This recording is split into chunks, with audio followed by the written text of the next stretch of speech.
Okay.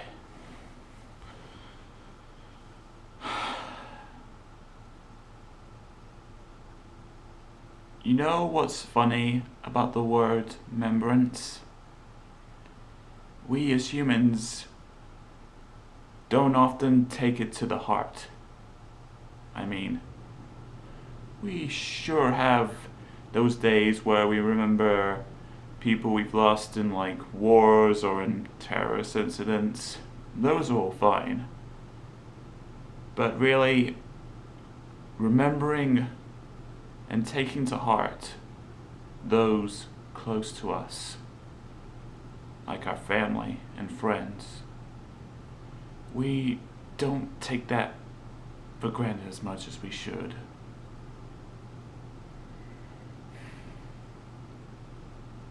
At least I didn't. Not for a good chunk of my life.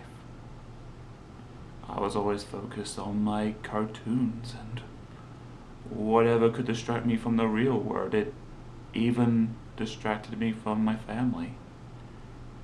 I realize now, as I'm approaching my final days, that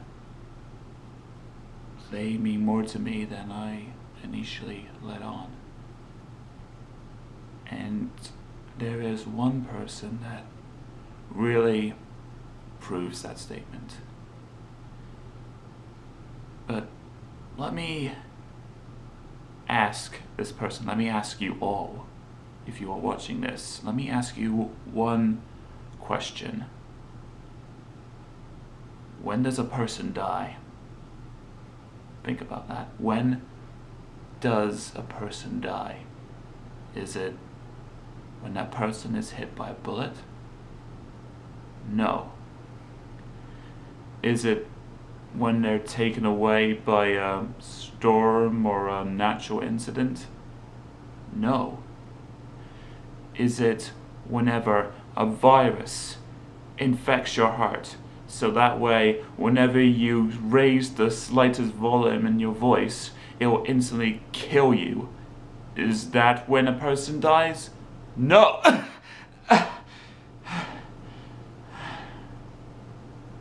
No. A person dies when he or she is forgotten. And that really means so much to me now. Like, that just proves how much a person will care and love so much for you.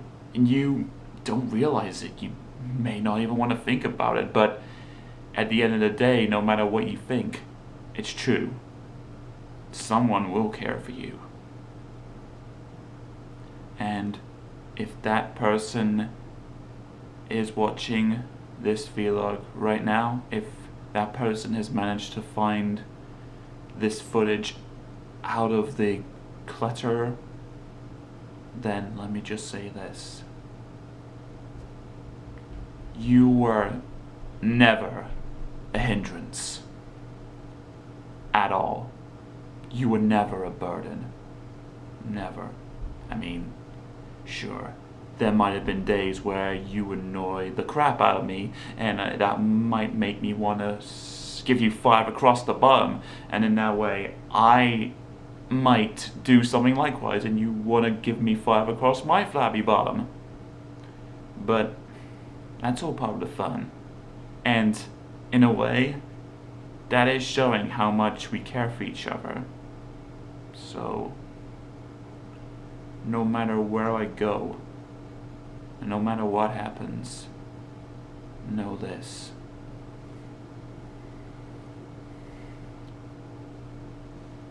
I love you, Kitty. And I always will. If ever you feel lonely, if ever you feel like you can't go on without me, just go to that place where we first met. I'm sure you'll find a way. Never forget, because I'll never forget you.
Well, she broke the curse. I'm alive again. Let's go wake them too!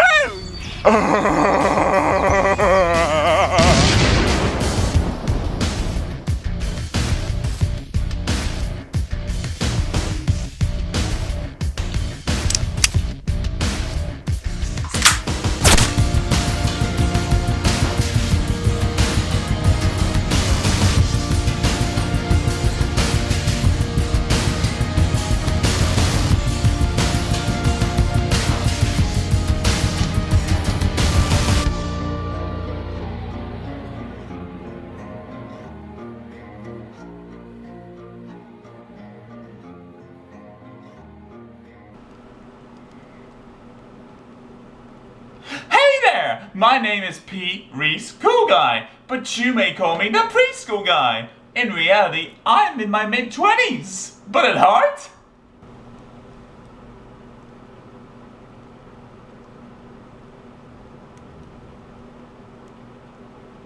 this here is Sugar Pie. Perhaps you'd like to eat her.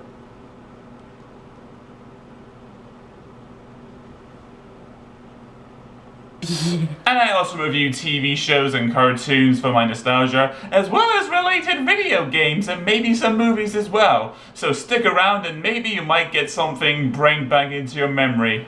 And I think today's review is a great example of that, as we dive into one of my pretty much favorite nostalgic guilt trips of all time, the Magic Roundabout, which did feature this.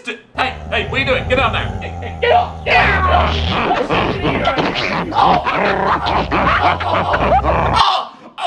Oh, Dougal, you, dude,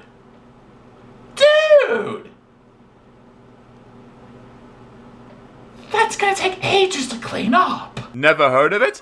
Well, let me enlighten you all a little. Every wise British man knows the original series of the Magic Roundabout, so there's no real point going over it. Heck, even fans know of the CGI movie, and even the CGI TV series based on the CGI movie. Ugh. But no one I talk to knows about this little gem released during the original series' run. 1970 to be exact. And why is this exactly? Maybe because it was just a longer and maybe even less interesting version of a normal 5-minute episode. Or maybe people are just thick. Either way, I had the opportunity and pleasure to watch this movie when I was a wee little boy, thanks to Channel 5 Video. Unusual name for a VHS company. But is it just as good now as compared whenever I was a mentally ill child?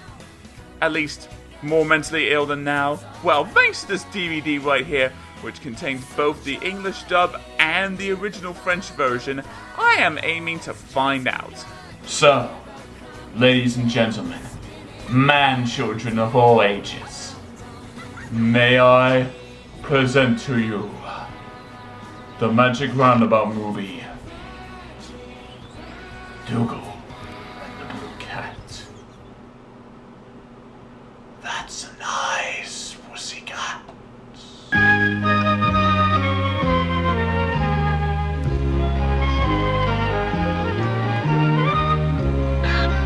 Dougal. Jeez, not 5 seconds into this thing and they're already making this whole thing up like it's a movie. I mean, just look at these credits. The fancy-pantsy music, playing as more fictional peoples, are being credited over the real ones. If this isn't building up an adventure of big screen proportions, I don't know what will. What? Ban the lifeboats! Ban the bomb! The dam's burst! Is Midnighty on fire? Vote Conservative! Keep off the grass! So the movie starts as Dougal, our favourite Tony Hancock impression, wakes up from an unsettling dream, and, after a comical scene with the test model for the wake alarm to your iPod here, If you don't get up, I'll spit! he goes off to see Zebedee and see what he can make of it. But really, the next 5 minutes or so is what I can only describe as this. Bass drop! Oh my goodness, look, it's Dougal, sugar addict, tennis grand, Brian the snail, he looks like a prick. And then there's Ermitude, being all funny and stuff. Dylan here, he's had way too much of the stuff. Do they make you laugh? Do you think they're funny? Haha, then you're a fag hag, get out of here. Who cares what you think? I don't give a fuck, so you people can. Actually, I'm not gonna finish that rhyme. Multicolored nature, why is this train run down? These stereotypes will make the people frown. Go ahead and scum my with memory. It just fuels the comedy. What's with all these eggheads singing French, my dear? And Zebedee here has a spring up his rear. Go ahead and scum my with memory. It just fuels the comedy. Oh my goodness, look, it's Dougal, sugar addict, tennis fan, Brian the snail, he looks like a... After all that, Dougal begins to explain his mysterious dream to Zebedee. Well, it's about last night. Yes, last night? Too easy. You see, Dougal had heard some noises, mysterious voices, and... Hello, cheeky? pedo fowls in the middle of the night. But we'll talk about those hauntings later on. I know storytelling. But what I will say for now is this little fact. In the English dub, the factory that lays on top of that hill is described as an old treacle factory. While in the original French audio, it's a whip factory. The French have weird tastes.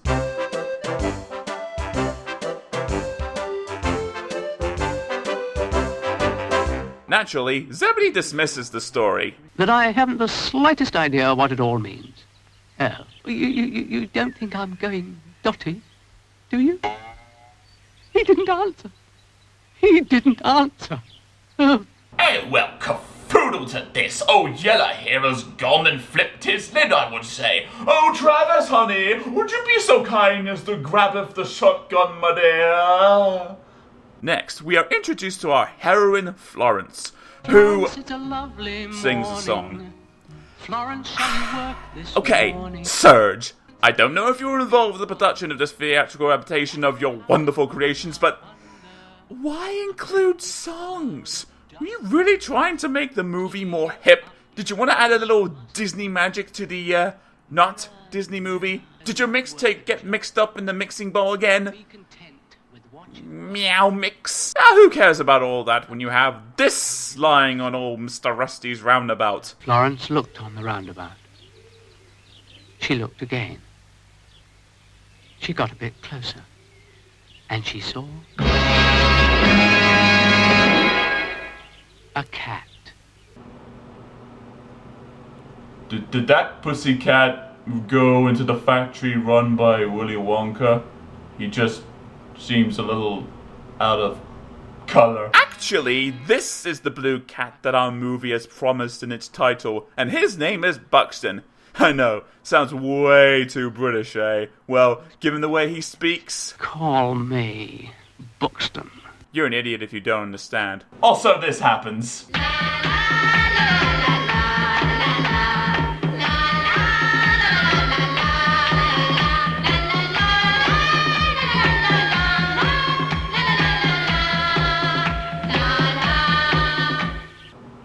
I think the magic roundabout is calling my name.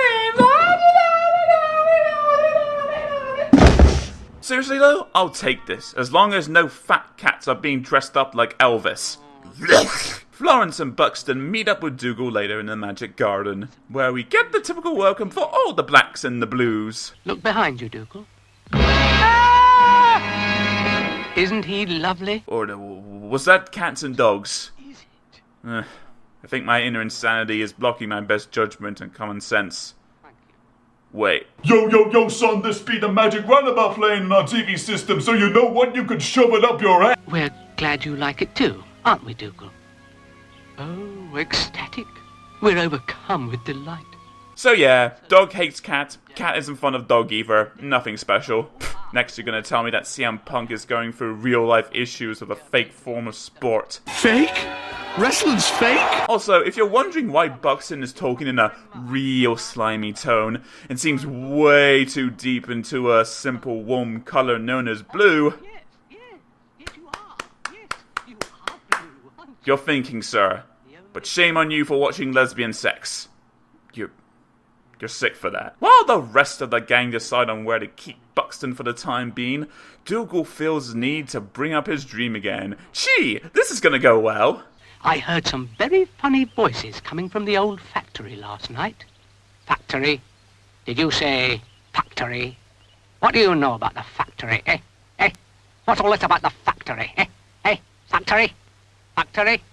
I mean, why would you bring up this factory story right when I'm about to move in near the factory, which is conveniently placed for this movie where the factory is? I mean, for goodness sakes, the only factory around here within 100 miles in this desolate place, and you automatically put me in the blame for the factory story. Right, where the whips are being made. In your treacle factory. Factory? Factory? Factory? Factory? Factory? Factory? Factory? Factory? Factory? But no one was very interested in Dougal and his voices. But they were interested to know where Buxton was going to stay. Of course, no one believes the story. Good job, Dougal. You fact up once again, you walking, talking pleasure pack in a condom handbag. Right, just for that, you get a song about bed making. Enjoy! In this life, little cat. Actually, stop the song. Okay. Here's this to upset the balance. Help! Help! Help! Yes, that route seems logical. Wait, what? Now for the factory and my master plan. Oh, la gasp. You mean Buxton was evil this whole time? Wow. Wow. The only original character in this flick, and he's not as honest as he says he is. That's real shocking right there. And what do you think I am? Original? Oh, wow. Wow! Now, what's he doing, the blue rotter? Alright, enough of that, because we are actually up to one of my personal favorite scenes out of the whole movie. And if you thought that having one guy doing all the voices was like the equivalent to reading a bedtime story to your 3-year-old doing all the characters, well, this should make up for it. Who are you? Oh, the blue voice. Who are you? Well. That's not the seed shooter of Emma Thompson. Actually, this is our Maleficent of this movie, a mysterious and bodiless entity known as the Blue Voice. She is voiced by veteran British actress Vanessa Fielding, who I'm sure if any true Britishman or woman knows of her, then you know her from a decent role since she's been in the 50s. But as for me, I remember her from the Bottom movie. My eggs still haven't arrived. Well, that's because you went through the menopause 40 years ago, you shriveled up old bint. I have exquisite tastes, me. In this film, at least, she gives a real alluring yet haunting take on the evil matriarch that she plays. She knows exactly what she wants because she believes blue is the only thing that's decent in the world. Never given an exact reason why, but kids movie, what are you gonna do? Just listen to how she lusts over her abnormal fetish. Blue is beautiful. Blue is best.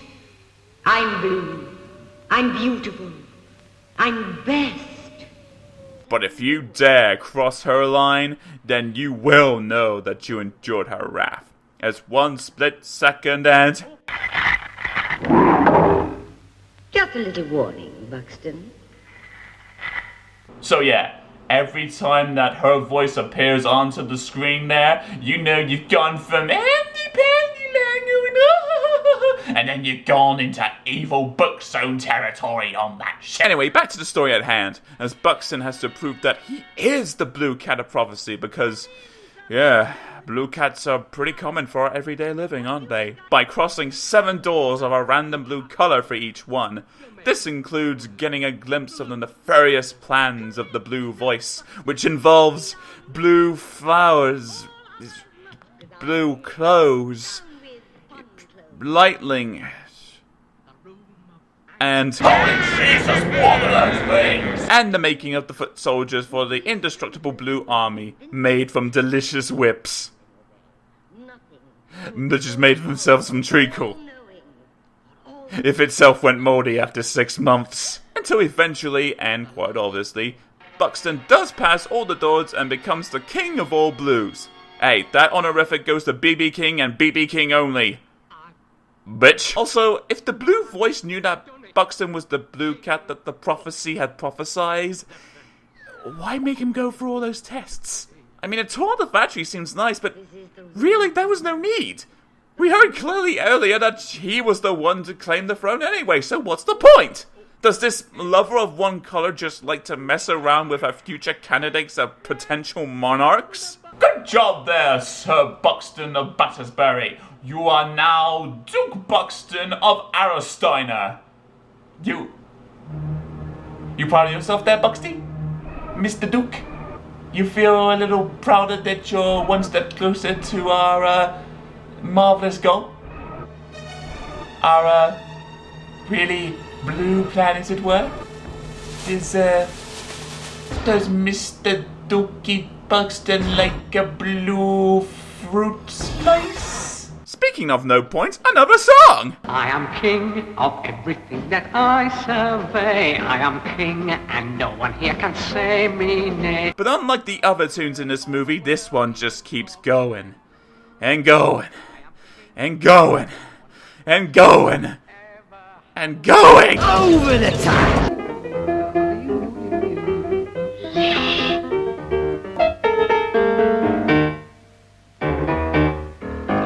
Friends, all I gotta say is, if this is your idea of a villain song, it's semi-worked. While at least one cat singing won't lead to an army of alien blood-drenched whips that possibly won't raise the morale. We go, the pump is in burn. We go, we give people a turn. Our king is the best. We go. Well, go on then! Go! And tell a story! Meanwhile, back at Dougal's place. Finally, characters we know and love. But even then, nothing happens for a while. And why is this exactly? I'm in the mood for blue. Hey, you never told me you could paint. Well, you never asked me, dear thing. The muse came upon me like it does, and I felt blue. I'm painting these for dear Buxton. Oh, dear Buxton's disappeared. Gone without We're trace. not breaking copyright, Disappeared buddy. without trace. Just when it... Oh yeah, and we get the resolution for this. Don't do that!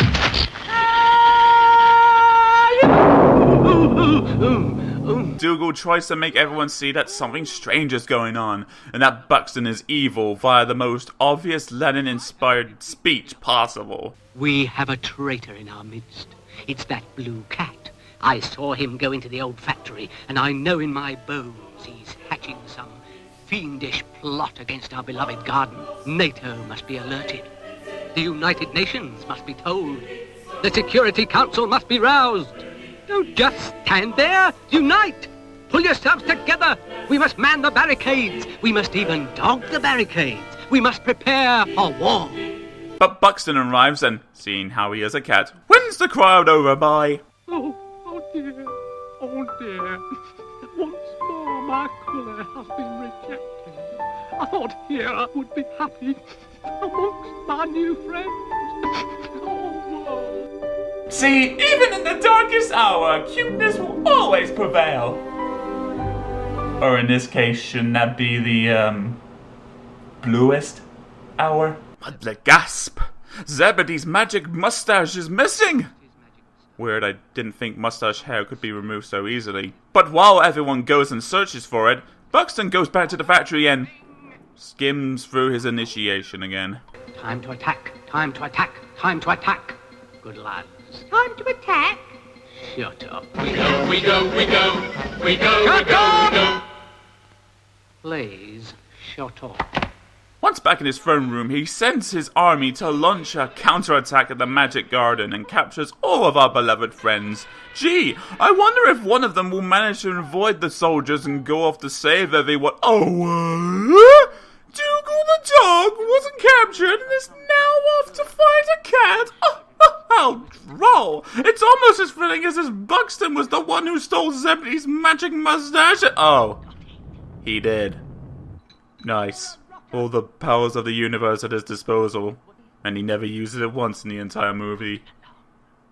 Nice. But oh well, Dougal dyes his fur blue to break into the factory and drops into the throne room. Literally.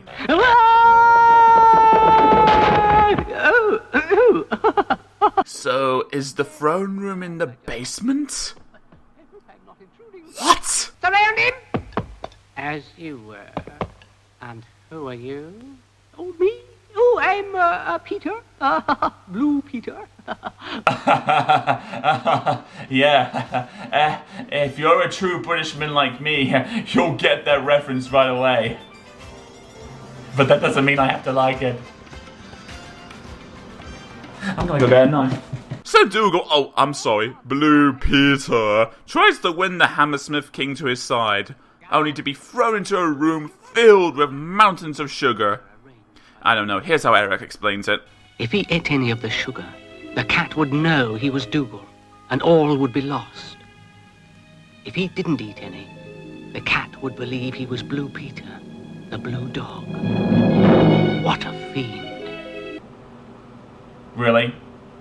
King Buxton? This is your plan to expose Blue Dougal Peter's secret by putting him in a room full of sugar? You think it'll be like crack? Once you see it, you automatically go, I'm never going back to the real world again. You think it's going to be like that? Oh, ha ha ha ha ha, good for you. But, we're talking about people locked up in a dungeon by you. You really think that, good, honest Dougal here is gonna throw away all of that just for some sugar?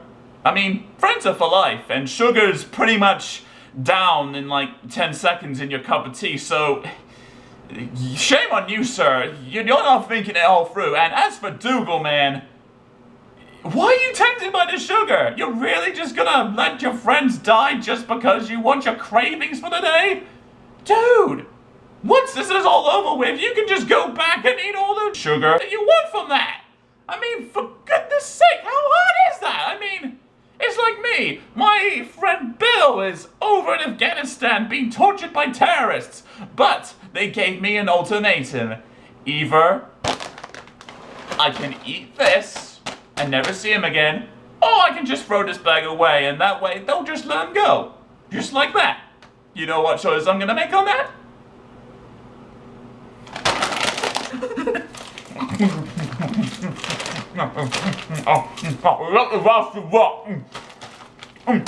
So yeah, Dougal Peter passes the test and becomes Buxton's Prime Minister. Long live the Prime Minister! Long live the Prime Minister! Too kind. Just don't inspire Gordon Brown in any way, okay? He's passed on his teachings to Obama. You Americans can clearly see how. The walking, talking Blueberry uses this chance to locate his friends in the dungeon, who are... This game is not a good game. I can't believe it's happening. Hush! On freaking filming critters singing in it! You know what? I'm convinced this is a Disney movie in terms of songs. I mean, we had Part of Your World, Guest Done, and now we've got Baby Mine. Step me and I'm a roll! Oh, Dougal, where are you? I'm sorry, Dougal. Oh, you can flag me all you want by saying, this is just a kids movie. Oh, why are you taking this so seriously? Well, let me argue with this. Did the original show take itself seriously? Were there any real morals to be learned? Any trials to encounter? Any wars to be fought? To answer all of these questions, it's a big, fat no! It was its own thing! Its own world with its own characters and its own life! Not this cliched, pandering mockery to our intelligence as we as humans like to call entertainment! I mean, for goodness sake, is there anything in these colourful tunes that can give me some kind of pleasure or remembrance to what I am witnessing? Anything? Silence, little springing fool. We are blue. My friend and I are blue. Ooh, ooh. We're blue, we're blue, we're blue, we're blue, we're blue, we're blue, we're blue, we're blue, we're blue. My friend and I to one another true. We're true, we're true, we're true. We have a yearning to be evil. We may be mad, we may be bad, but most of all, we're evil. He speaks the truth, the lovely lad, but I am worse than he is. Yes, he is worse, it's true, he's worse. He makes me look quite good. Ole! Okay. To this movie's credit, that is easily the best song out of the whole thing. Yes. It does totally come out of left field. Yes, it does make no sense or reason to the story. And yes, those two animals are doing a tango. Weird? Yes. Shameless? No.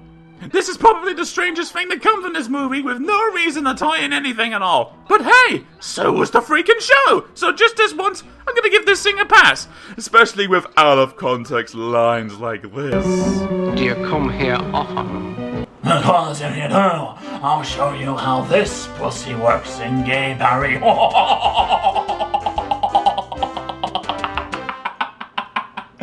What? I'm glad you're enjoying yourselves. Okay, enough innuendos. Let's just get to the climax. The blue voice orders Du Patel and Buxton to take a rocket to the moon and paint the whole orbit blue. I've got a ticket to the moon, but I'd rather see the sunrise in your eyes. They arrive via Neil Armstrong joke. One small step for a dog, but a great step for dog kind. It was 1972. Let it go. I claim this moon for me. King Buxton, the purse. And are about to start when Suddenly I feel there's no lack of water down here. Huh. And here I thought the moon was made of cheese. Now we can confirm it's just made of the best Chardonnay in town. You're not blue. Oh no! Blue Peter's been found out. Ha! See, I knew I'd get that name eventually. Dougal. Oh no, I'm Peter. Blue Peter, remember. Peter, your chum. Oh yeah, that is Dougal. I kind of forgot about that, actually. Cat dog fight!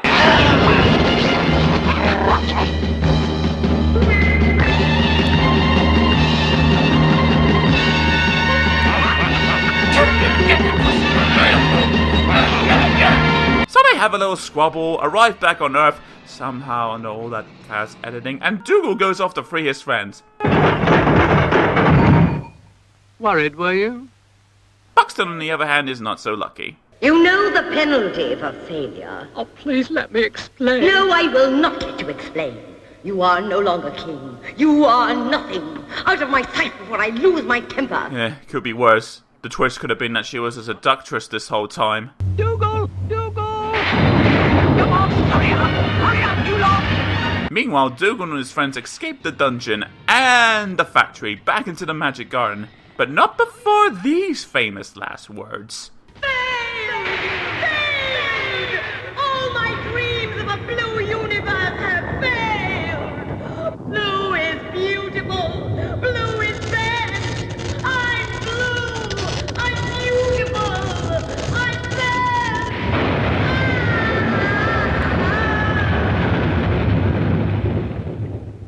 And that was that.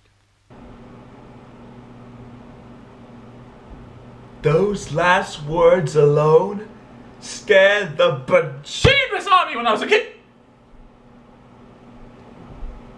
Just like how my microphone is gone. And my knockout. Now who cares? Goodness prevailed! But not without cost, as Brian did not make it. Yeah, a snail not making out of a crumbling building in time, go figure. Regardless, his friends mourn his passing. He said he wanted to fetch something. I expect it was his lettuce. Oh, poor Brian. Poor Brian. My best friend. We had our ups and downs, but he used to help me in the garden. I can't stand it. He was so jolly. What will we do without him? Biologics. You win again. Damn you.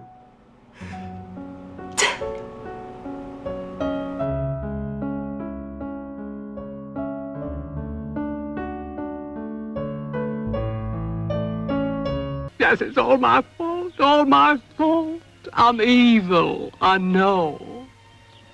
You should blush for shame. Oh, yes, yes. No, I said blush for shame, not turn your fur color back to the way it was because of a curse that made you the way since the start of the movie, and now since it's broken, you're now pure with goody goodness once again. Idiot! Hey, we must forgive him, you lot. Oh, and Brian didn't die. What a surprise. It's like Agent Coulson to die in the Avengers movie that everyone remembers, only for him to come back in the TV series that everyone sort of remembers. But he brings Zebedee's magic mustache with him, and magic is returned to the springy sorcerer, as well as the land, in all its cotton glory? I think you've overdone it, but all aboard. So they all go in the roundabout to sing a song, we learn that old habits never truly die, and we end with this monologue. How can it matter where you live? Live where you like. They're always there. Magic thoughts can always give. Magic gardens everywhere.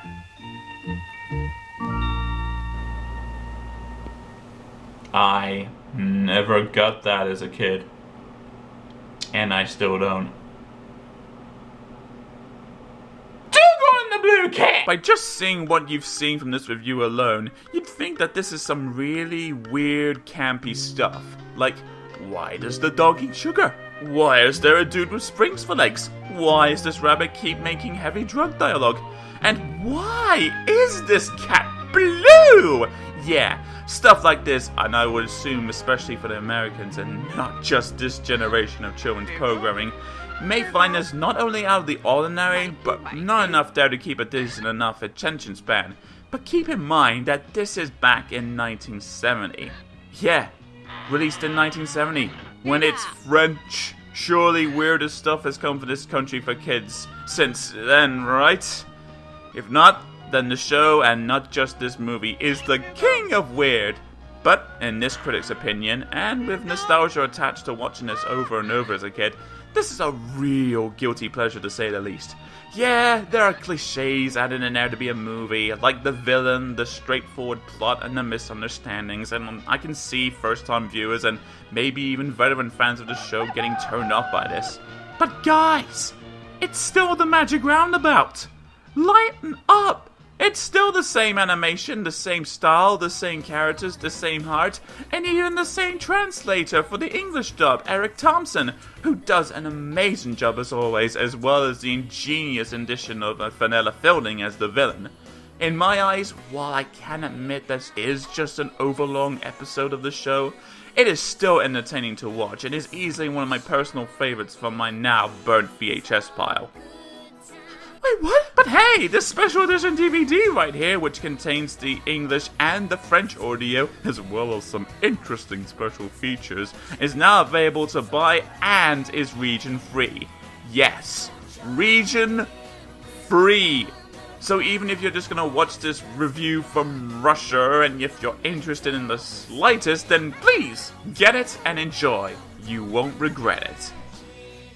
So there you have it, folks, my very first review ever since getting this flabby body back. It feels good, you know, and I feel like now is the good time to move up my ambitions. I mean, I love doing like these cartoon shows and movies and stuff, but I think now's the time to step beyond that, make myself known, and more ambitious, and tackle every area that my marvelous childish mind and body can muster up. I think now is the time for a new era for the preschool guy to begin. But first, I'm 7 years old again! Ow! Oh, god damn it! Oh! Oh, damn it! Oh! Oh! Oh! Why did I put myself through such torture? Oh!